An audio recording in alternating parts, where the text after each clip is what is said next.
Hello and welcome to the MAML Manual. I'm Sebastian. And I'm Iris. And today we'll be covering Meet number 1, topic number 4, number theory. Without further ado, let's begin. All right, here's our first problem for number theory. So just as a reminder, if you're new to the channel or you just haven't noticed this before, down here we have the year number and the question number. So all the practice questions that we go over in these videos are taken from past competitions.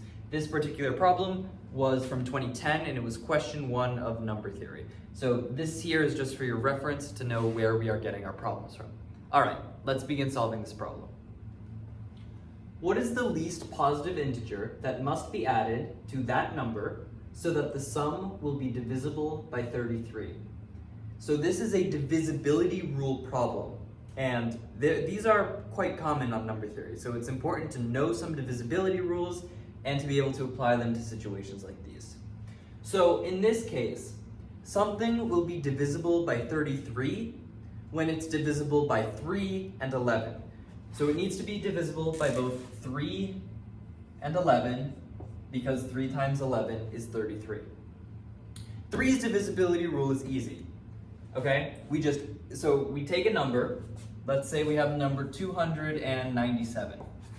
We add up all of the digits within 297 and we see if that number is divisible by 3. So for 297, I get 2 plus 9 is 11, 11 plus 7 is 18.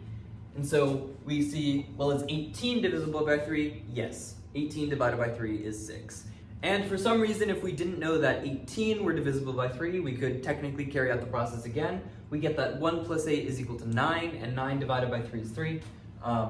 So you got 1 plus 8 is 9, and that would confirm that 297 is divisible by 3. We can do it one more example. Let's just take the number 1074. Let's see, 1 plus 0 is 1, plus 7 is 8, plus 4 is 12.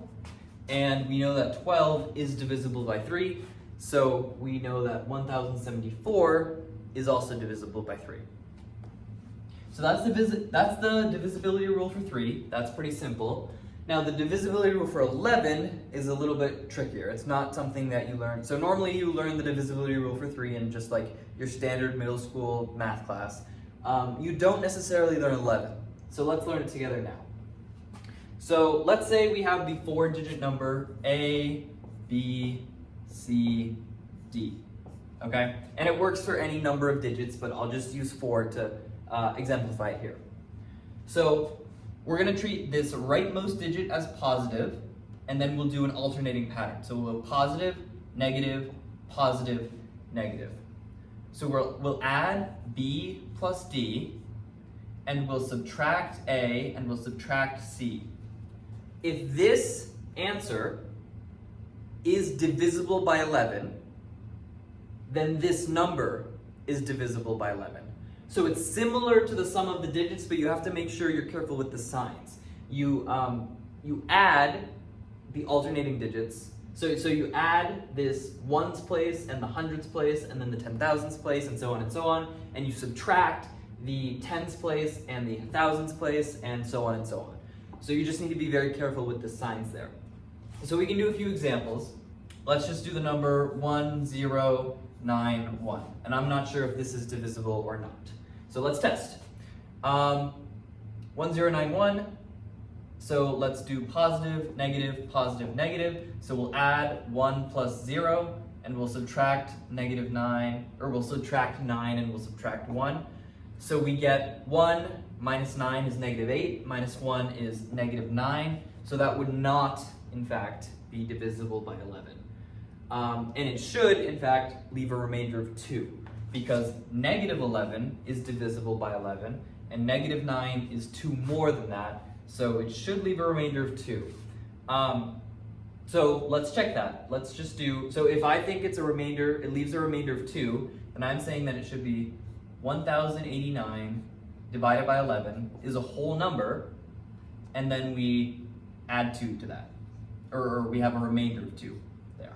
Okay, so let's do 1089 divided by 11. And I'll just do that over here real quick. 11 divided by 1089. 11 does not go into 10. 11 does go into 108 9 times. And then we do 99. 108 minus 99 is 9. Bring the 9 down. 11 goes into 99 9 times. So 1089 divided by 11 is 99 times 11. So this is 99 times 11. And then we have a remainder of 2. So 1091 divided by 11 is equal to 99 remainder 2, or 99 and 2/11. So that's the divisibility rule for 11. And it also works if you wanted to do it the other way, in that you wanted to start negative, positive, negative, positive. So you could do it this way. You could choose to start with a negative in the ones place. It just doesn't give you as clear an indicator of what the remainder will be, which is why I like to start with the positive in the ones place. Either way, it works, and this is the divisibility rule for 11. Now let's apply those two rules to this problem. Okay, so we can clearly see that this number consists of all 9s, and if you add all 9s together, you're going to get something that's divisible by 9, and therefore it's going to be divisible by 3 as well. So the divisibility rule for 3 is already taken care of. Now we need to check the divisibility rule for 11, and we need to be careful here. So it looks, I see up there 15 9s, so it'll be a pattern of starting from the rightmost 9, plus, minus, plus, minus, plus, minus, so on and so on. But we have to note that it will end in a plus because there are an odd number of 9s. So dot, dot, dot, it will end in a plus. So all of these plus and minus 9s will cancel out to 0, leaving us with 9 as our final sum. And because 9 is our final sum, we know that 9 is the remainder when we divide that number by 11. So it's not divisible by 11, and the remainder is 9. So we need to think about, well, how can we make that number divisible by 11 and 3? So it's already divisible by 3, but we need to make sure that it's divisible by both. So the first thing we could do is say, oh, well, if it has a remainder of 9 when it's divisible by 11, then why don't we just add 2 to the number? And therefore, it will be divisible by 11. But if we add 2 to the number, it will no longer be divisible by 3. Because it's already divisible by 3, if you add 2, it will have a remainder of 2 when divided by 3. So that doesn't work, so we can't do plus 2. So let's go to the next one. Let's add 11 more, so let's add 13 to this number. If we add 13, it's going to be divisible by 11, but again, it's not going to be divisible by 3 because 13 is not divisible by 3. So that doesn't work, so we go to the next one. Add 11 more, which would be plus 24. Adding 24 will make it divisible by 11, and it will make it divisible by 3, because 24 is divisible by 3. So here we have concluded that we need to add 24 to that number so that it's divisible by both 11 and 3. And just to check our answer, let's add 24 to this. So there's 15 9s altogether. So adding 24 would make it a 1 followed by 13 zeros. 1, 2, 3, 4, 5, 6, 7, 8, 9, 10, 11, 12, 13. And this will be 23 because we added 24 to that number, which is 1 less than 1 quadrillion. So that's why it will end with 23. So that's our number. We know it's divisible by 3 because if we add the digits up, we get 6, and 6 is divisible by 3. And we know it's divisible by 11 because if we do the pattern plus, minus, plus, minus, plus, minus, plus, minus, plus, minus, plus, minus, plus, minus, plus, minus, we get minus 1, minus 2, plus 3. Minus 1, minus 2 is negative 3, plus 3 is 0, and 0 is divisible by 11. So it's divisible by both 11 and 3, therefore making it divisible by 33. So this demonstrates that 24 is our answer. All right, let's move on to the next problem. All right, here's our second problem. Change the base 10 number, 777, to a base 7 number. These are some of my favorite problems in all of Math Team. I love base conversions. And so let's jump into it. So if you don't know what a base conversion is, let's think about how we represent numbers in our system. So in our system of thinking about numbers, we have our ones place, our tens place, our hundreds place, our thousands place, and so on and so on. So our tens place is just 10 to the 1. Our hundreds place is 10 to the 2. Our thousands place is 10 to the 3. And our ones place can be represented as 10 to the 0. And it keeps on going. The more digits we add to the left, the higher and higher the power it will be. But the base will always be 10. Therefore, we have a base 10 number system. That's what it means when it says base 10. Now, we need to convert that number to a base 7 number. And a base 7 number, instead of having 10 as the base, will have 7 as the base. So it'll be 7 to the 0th, which is still 1, 7 to the 1st, which is 7, 7 squared, which is 49, 7 cubed, which is 343, and it'll so on and so on. 7 to the 4th, 7 to the 5th, continued. So we need to get the base 10 number, 777, to a number represented in base 7. So there's one thing I'd like to point out before I get into solving this problem, and it's the numbers in these different bases. So in the base 10 system, we have 10 numbers, 0 through 9. In the base 7 system, however, we only have 7 numbers, 0 through 6. And here's the reason. Say we're just in the ones place of the base 7 number. We go 0, 1, 2, 3, 4, 5, 6. But then when we hit 7, we have a spillover error. 7 does not fit in here because it can be represented by the 7's place. Okay?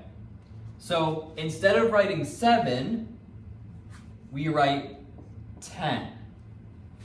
And I know that's a little bit confusing, but look at it up here. We write 10 because we represent it as having 1 7 and 0 1s.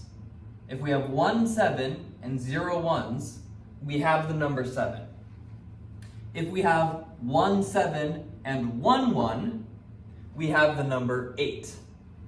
If we have 1 7 and 2 1s, we have the number 9. So in base 7, 0 is the same as in base 10, 1 is the same as in base 10, all the way to 6 is the same in base 10. But then when you get to 7, it changes. 7 in base 10 is equal to 10 in base 7. 8 in base 10 is equal to 11 in base 7, and so on and so on. So it's important to note that in base 7, we only have these 7 numbers, and it stops at 6.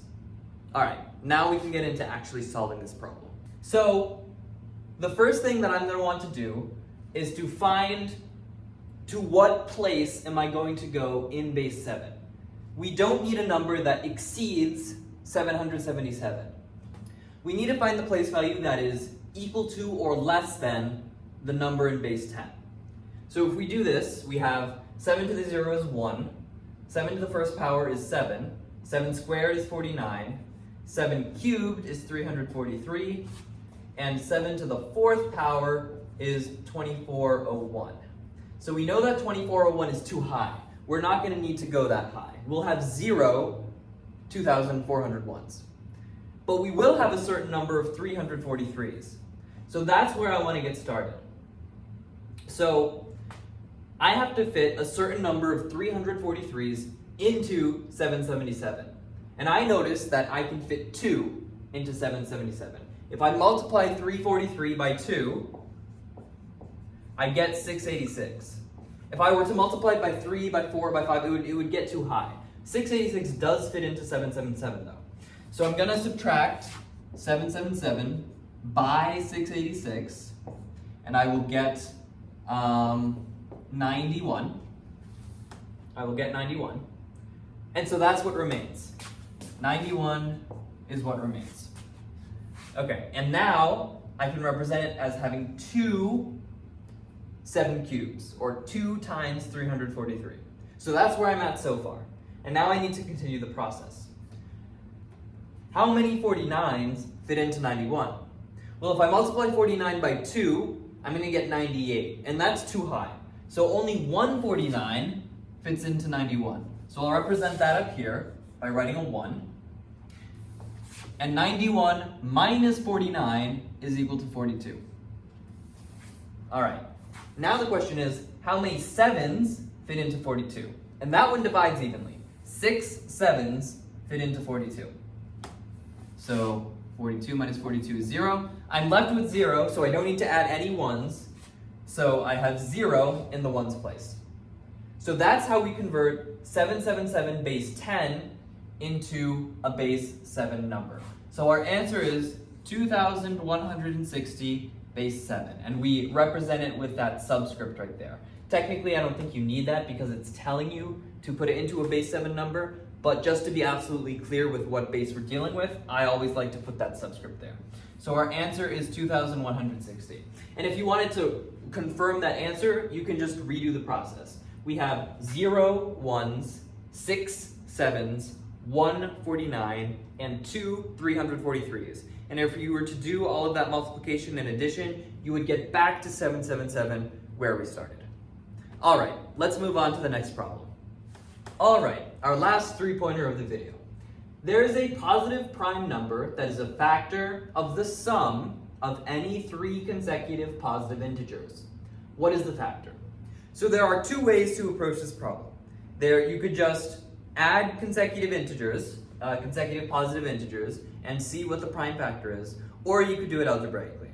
I'll do the first way first. I'll just add up consecutive integers and notice a pattern, and then I'll do it the algebraic way. So I'll show you both methods. So first, let's just start with the first 3 consecutive positive integers, 1, 2, and 3. If I add them up, I get 6, and I'll change these commas to plus symbols. Okay, I get 6. Wonderful. Next, 2 plus 3 plus 4, I get 9. 3 plus 4 plus 5, I get 12. 4 plus 5 plus 6, I get 15. I don't really need to continue this pattern anymore because it should be obvious. We're going up by 3 each time, and so the prime factor that they all share is equal to 3. So all of these share a prime factor of 3, and 3 is the correct answer. So that's a pretty easy problem. You could have also approached it algebraically. So let's start with any positive integer. Let's call it n. Okay, so we have n, which is a positive integer, and the next 2 consecutive positive integers would be n plus 1 and n plus 2. So really, we're adding n and n plus 1 and n plus 2. So we end up getting 3 n's, n plus n plus n, and then we also end up getting 1 plus 2, which is 3. So if you add up 3 consecutive positive integers, with n being the first, you get the result of 3n plus 3. And if we factor out a 3, we see that it's 3 times n plus 1, and we notice here we get the same answer. 3 is that positive prime number that they're talking about. So our final answer is 3. So that's a pretty easy 3-pointer there, but it's neat that that ends up working out. Either way you do it. You could brute force it, which in this problem is really easy to do, so there's no harm in brute forcing it, or you could find the more elegant algebraic solution. Either way, you get the same answer, and we can move on to our next problem. All right, here's our first 4-pointer of this video. So it says find the sum of the positive factors of 180. Now, that it does seem a little tedious looking at that at the beginning. It's like, oh, am I really gonna have to list out all of the factors? 1, 180, 2, 90, 3, 60, 4, 45, all of those, and then add them together? And the answer is no, you don't have to, because there is a general formula that we can use to solve this problem.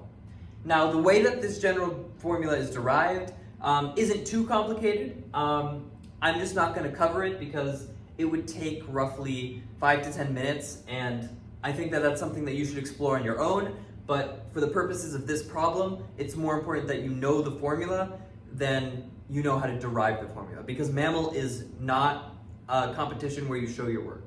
You don't need to say, all right, why is this true, and then write a proof out to explain why it's true. It's just asking you a question and you need to know how to get the answer.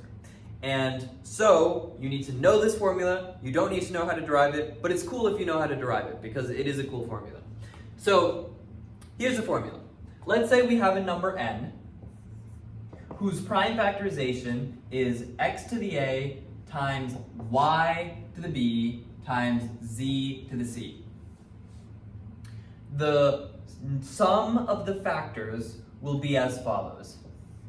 X to the a plus 1 minus 1 over x minus 1 times y to the b plus 1 minus 1 over y minus 1 times z to the c plus 1 minus 1 over z minus 1. Now again, x, y, and z are distinct prime factors in the prime factorization of n. So notice, this looks pretty complicated, but it all follows the same structure. You have your first prime factor, it's raised to whatever power, a. You increase that power by 1, and then you subtract 1 on the outside, and then you divide that by 1 less than the prime factor. You do the same thing here. Increase the exponent by 1, subtract by 1, divide by 1 less than the prime factor. And same for z. So once you get the hang of it, it's not that complicated. This looks like a mess, but in practice it saves you so much time as compared to listing out all the factors of 180. And especially if you get into bigger numbers that have even bigger prime factorizations, it saves so much time. So let's use this formula for 180. So first we need to find the prime factorization, which I'll do over here. So we have 180. I know, let's say I know that 10 goes into it. So 10 and 18. So 10 is just 2 and 5, so those are 2 prime factors. 18 is 3 times 6, so I know 3 is a factor, 6 is a factor, and 6 is just 2 and 3. So I see that there are 2 2's, so it's 2 squared. There are 2 3's, so it's times 3 squared, and there's 1 5. So the prime factorization is 2 squared times 3 squared times 5. Now we can plug it into this formula to get the sum of the positive factors. So it will be 2 raised to the third power minus 1 over 2 minus 1. 3 raised to the third power minus 1 over 3 minus 1. 5 raised to the second power minus 1 over 5 minus 1. Now all we have to do is calculate these and multiply them together to get our answer. 2 cubed is 8, minus 1 is 7. The denominator, 2 minus 1, is just 1, so 7 divided by 1 is 7. Up top here, 3 cubed is 27, minus 1 is 26. 3 minus 1 is 2, so 26 divided by 2 is 13. And last over here, 5 squared is 25, minus 1 is 24. 5 minus 1 is 4, so 24 divided by 4 is equal to 6. So our answer is going to be 7 times 13 times 6. I know that 7 times 13 is 91, so I can do 91 times 6, and I end up getting 546.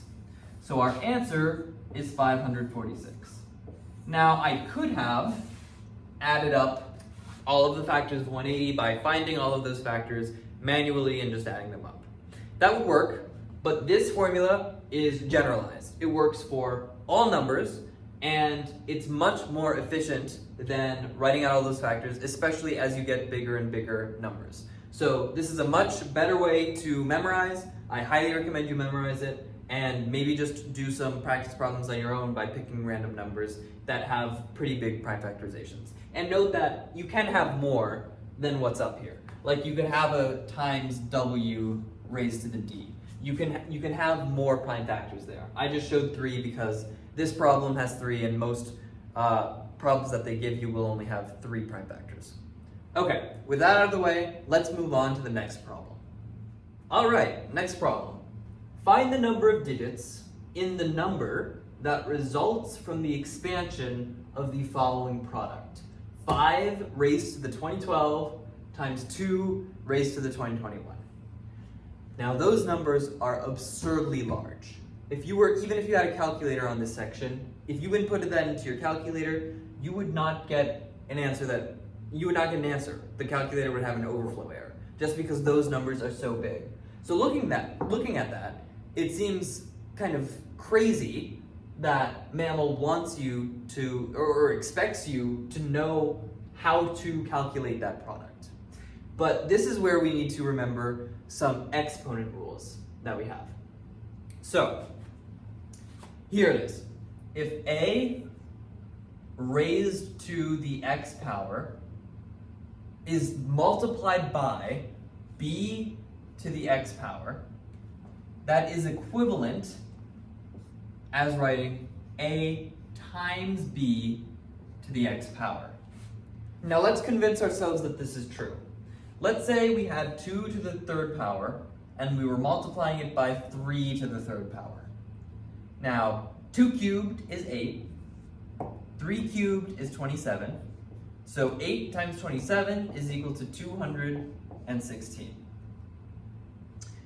Now, let's do it this way. 2 cubed times 3 cubed would be equal to 2 times 3 cubed, which would be 6 cubed. And 6 cubed is also 216. So we've demonstrated that this works by this little example. And now we need one more rule that will help us solve this problem. So, and this one's simpler. If we have a to the x plus y, that will equal a to the x times a to the y.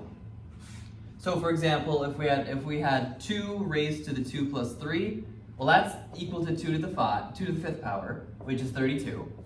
And that's equivalent to 2 squared times 2 cubed, which would be 4 times 8, which is equal to 32. So this is also a true statement. So we have a to the x times b to the x is equal to a times b to the x, and a to the x plus y is equal to a to the x times a to the y. We can use those two formulas to make this problem a heck of a lot easier. So let's do that. So first, I'm going to want to get it so that these two numbers are raised to the same power. So I want them both to be raised to the power of 2012. So let's do that. What I want to do is split up the 2 so that it is 2 raised to the 2012 multiplied by 2 to the 9th. I can use this formula over here to say, okay, 2 raised to the 2021 is equal to 2 raised to the 2012 times 2 to the 9th. So using this formula over here, I can rewrite this expression as 5 raised to the 2012 times 2 raised to the 2012 times 2 to the 9th. And then, because these have the same power, I can use this expression up here. And the convenient thing about this is 5 times 2 equals 10. And if we raise 10 to a power, we're just going to get a 1 followed by a heck of a lot of zeros. So let's do that. So 5 to the 2012 times 2 to the 2012, according to this up here, is equal to 5 times 2, in parentheses, raised to the 2012, or 10 raised to the 2012. So that's a 1 followed by 2012 zeros. So now we're left with the problem 10 raised to the 2012 times 2 to the 9th. And I don't have powers of 2 memorized, so I would say that 2 to the 4th is 16, which would mean that if we square that, 2 to the 8th is equal to 256, and therefore 2 to the 9th is equal to 512.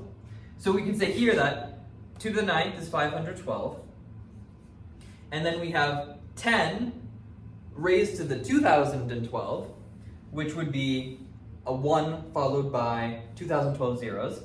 So if we multiply 512 times 1 followed by 2012 zeros, we would get 512 followed by 2012 zeros.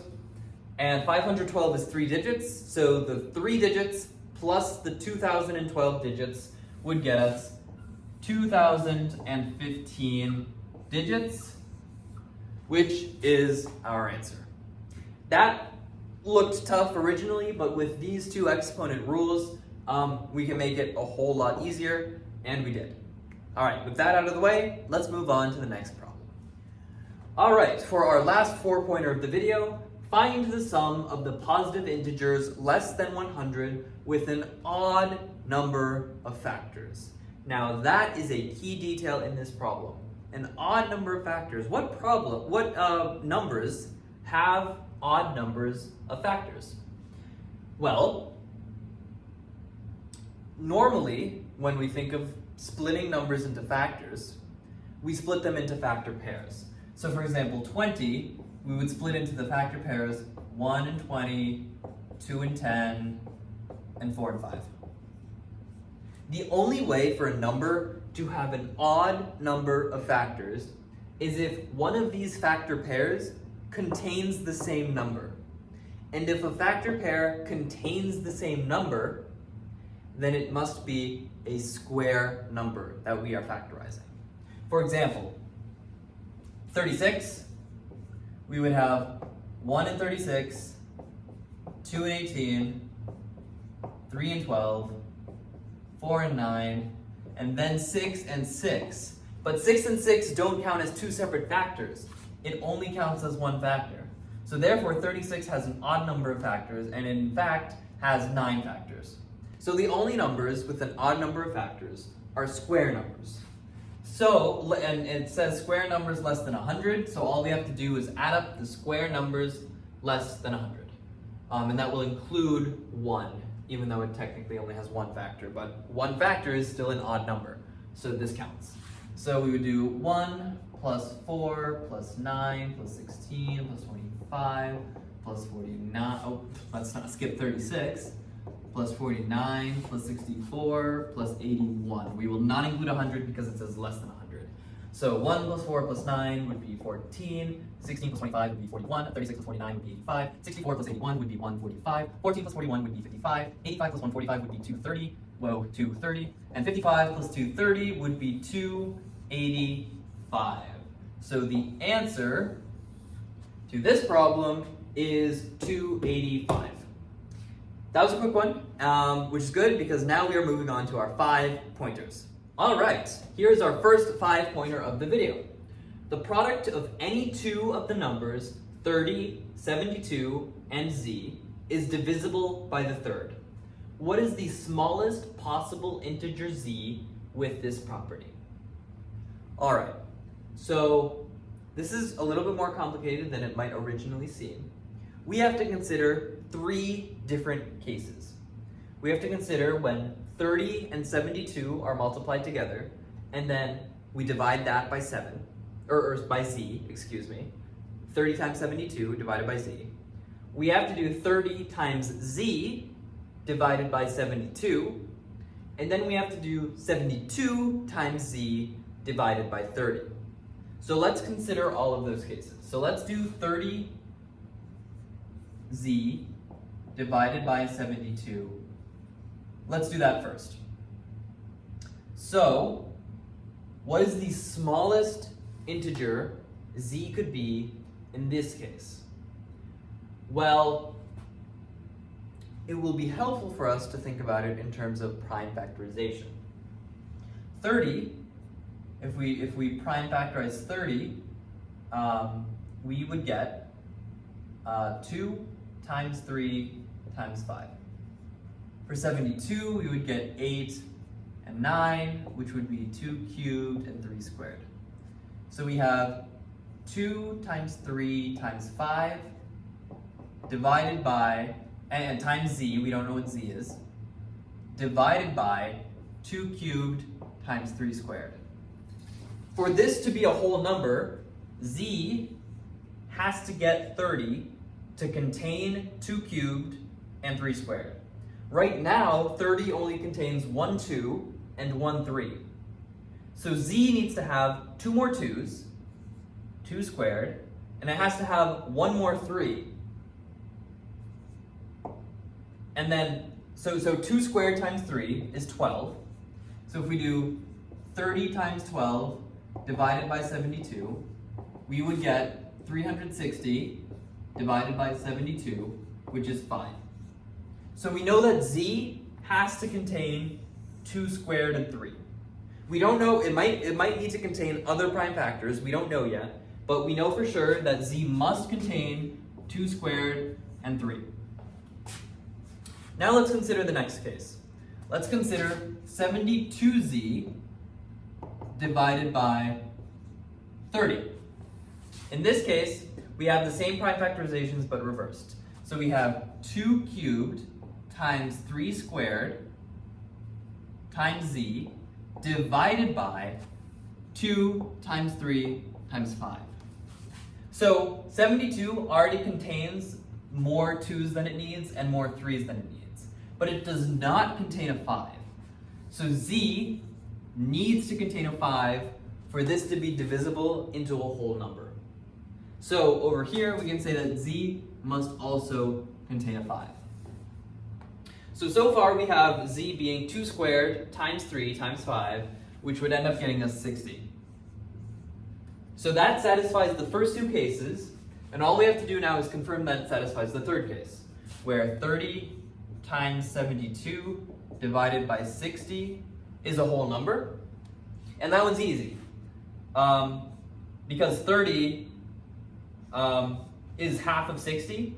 All we would need is one more 2 for this to work, and 72 is definitely divisible by 2. So we could rewrite this as being 60 times 36 divided by 60, which is 36. And so that is divisible, and therefore 60 satisfies all three conditions as well as being the smallest possible one. Now z could be any multiple of this. It could be 120, it could be 180, so on and so on and so on. But 60 is the smallest possible case. So we can say that the answer to this problem is 60.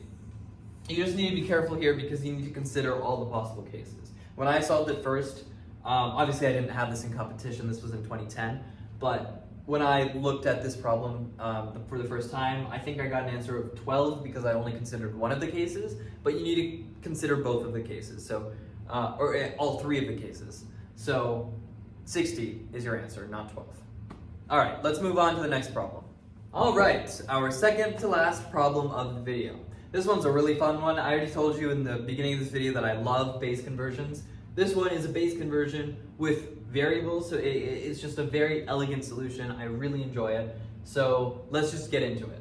So find x for the following base equation.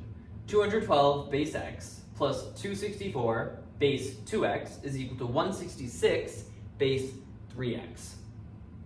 So it's saying that we need to find the value for x that satisfies this equation. And it's really, really cool when we think about it. So let's think about that first number, 212 base x. What does it represent?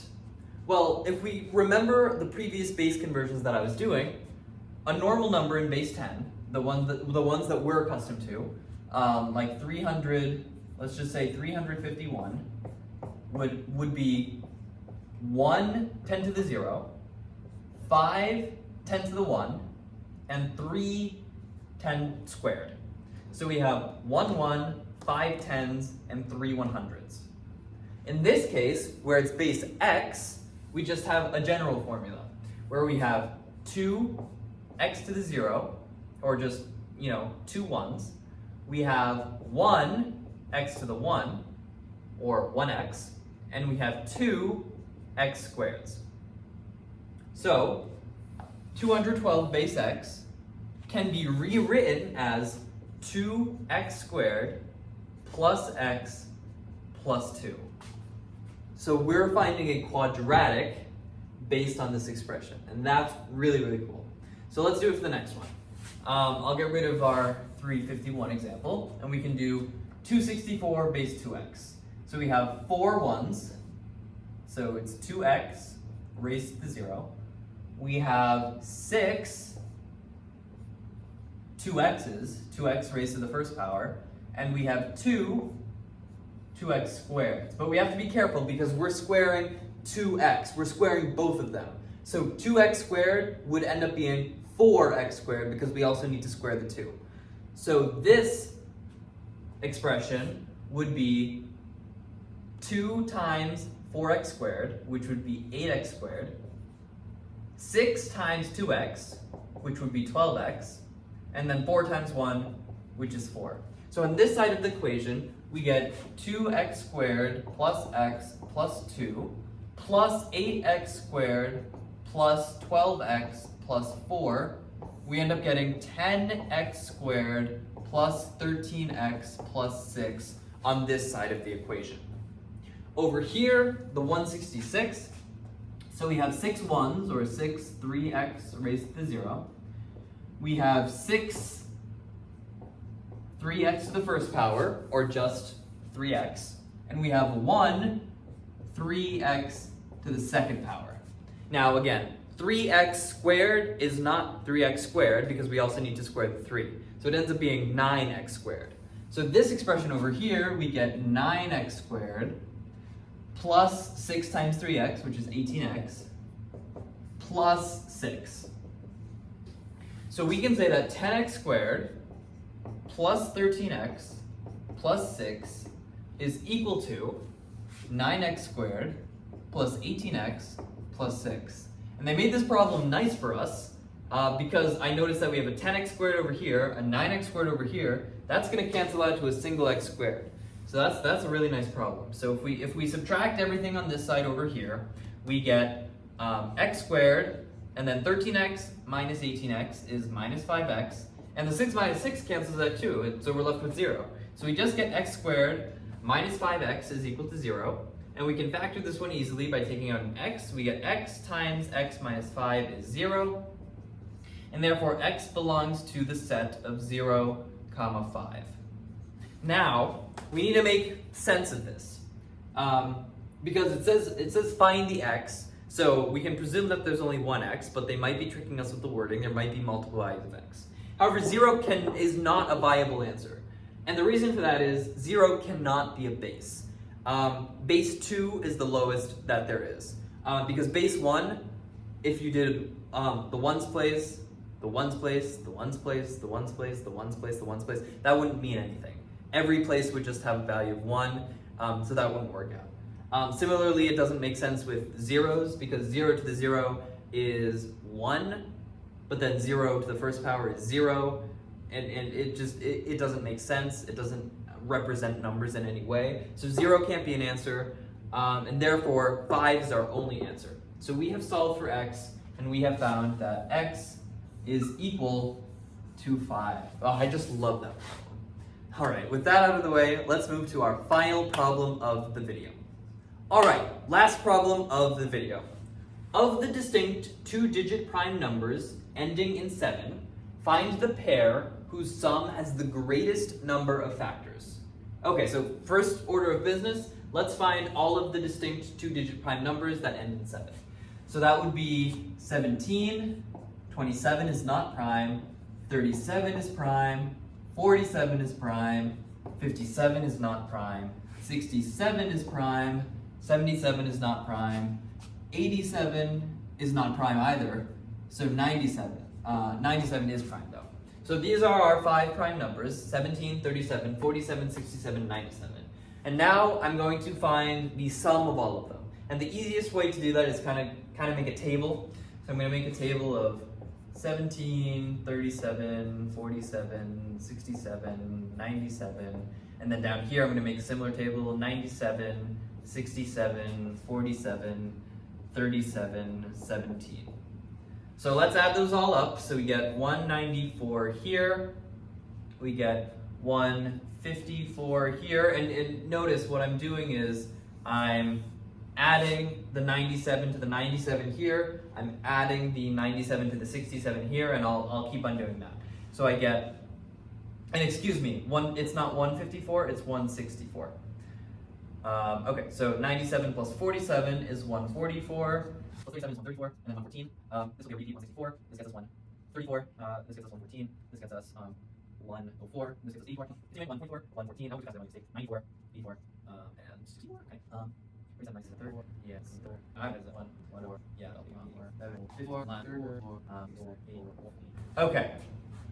So I filled out this entire table. I'm just going to circle the unique ones that I see. I see 194, 164 is unique, 144 is unique, 134 is unique, 114 is unique, 164 is already there, 134 is already there, 114 is already there, 104 is unique, 84 is unique, 144 is there, 114 is there, 94 is unique, 84 is already there, 64 is unique, 134 is there, 104 is unique, 84 is already there, 74 is unique, I think, yep, 54 is unique, 114 is already there, 84 is already there, 64 is already there, 54 is already there, 34 is unique. So those are all of the sums that we have to consider. It's quite a bit. It's 5, 9, 13 sums that we have to consider. So it's quite a bit, but we don't have to add them up. All it's saying is find the pair whose sum has the greatest number of factors. And the number of factors formula is easier than the sum of factors formula. So let's say again we have a number n, and that number has a prime factorization of x to the a times y to the b times z to the c. The number of factors actually doesn't have anything to do with what x, y, and z are. It only matters what the exponents are. So it ends up being a plus 1 times b plus 1 times c plus 1. And that kind of just has to do with the combinations that you can do. Because the possibilities for here, you could have just a singular 1, which would be x to the 0.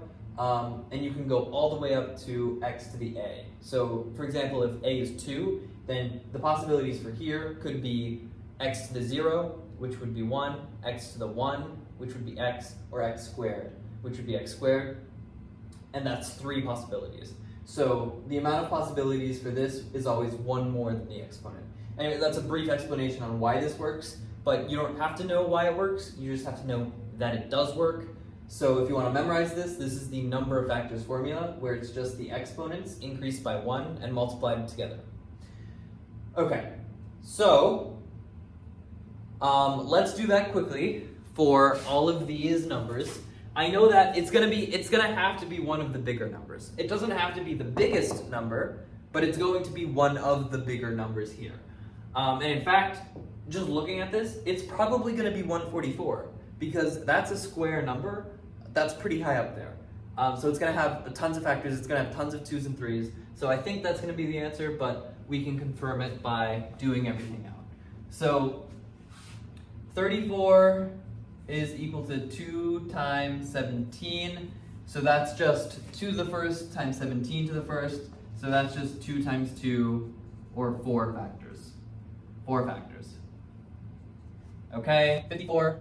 This is a little more. This is 6 times 9, so that would be 2 times 3 times 3 times 3. So it's 2 to the first times 3 cubed, which would be 2 times 4, which is 8. So that's the most so far. We have 64, which is a square number. It's just, it's actually 2 to the 6th, which is nice. So 2 to the 6th, which means it has exactly 7 factors.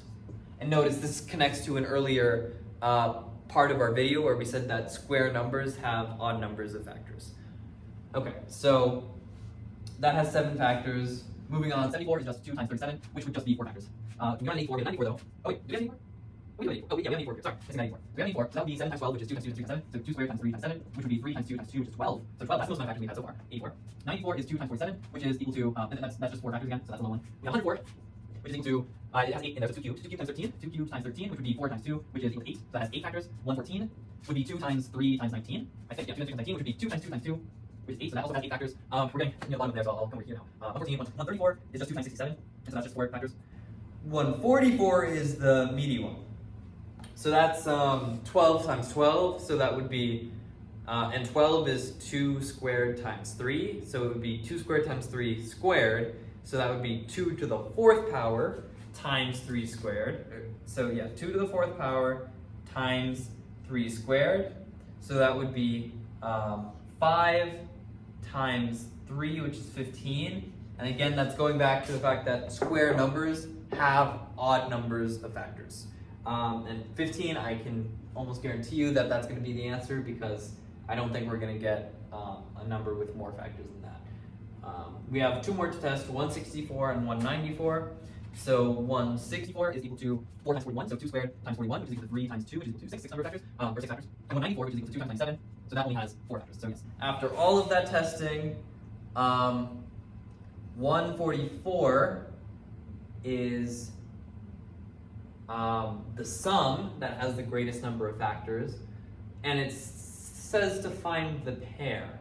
So the pair would be here 47 and 97.